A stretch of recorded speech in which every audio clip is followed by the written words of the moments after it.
vous souhaiter la bienvenue à notre deuxième soirée organisée avec notre partenaire sponsor. L'année passée, nous avions eu l'immense plaisir d'être accueillis dans les bureaux de notre sponsor de l'école des jeunes, qui était Pulatco de Hawaï, ce qui est votre partenaire dans la gestion de votre patrimoine.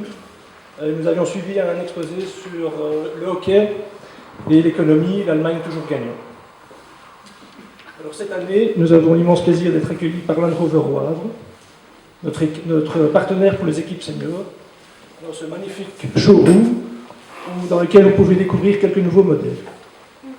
Ces modèles allient rapidité, robustesse, performance. Toute équipe de hockey voudrait avoir les mêmes qualités.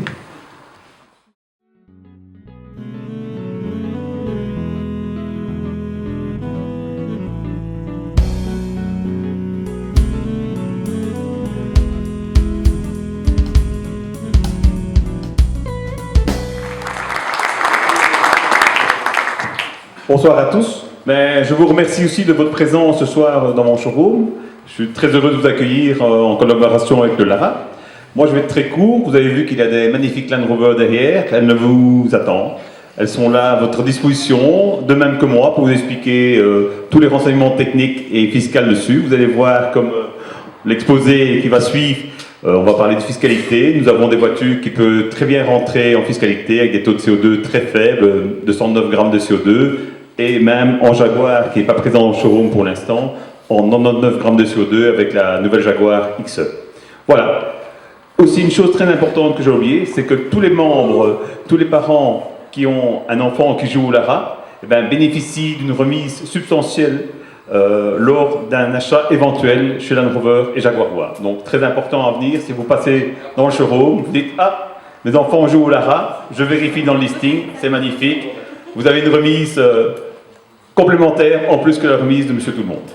Voilà, je passe la parole à Benoît et à Maurice pour l'exposer. Bonne soirée à tous.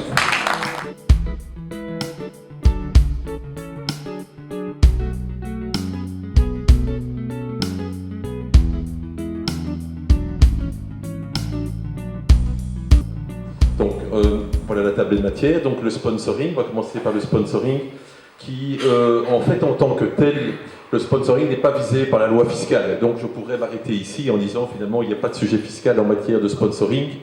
Et on arrive au sponsoring, au parrainage, au mécénat, c'est un peu les mêmes notions, par des voies détournées, qui sont les voies de la publicité, des cotisations des clubs semi-professionnels. On va voir ça tout à l'heure. Mais quand on joue avec le sponsoring, pour essayer de déduire, de fiscaliser le sponsoring, il y a différents écueils. Donc le but, lorsqu'on sponsorise pour une entreprise, c'est de pouvoir déduire d'une manière ou d'une autre les dépenses.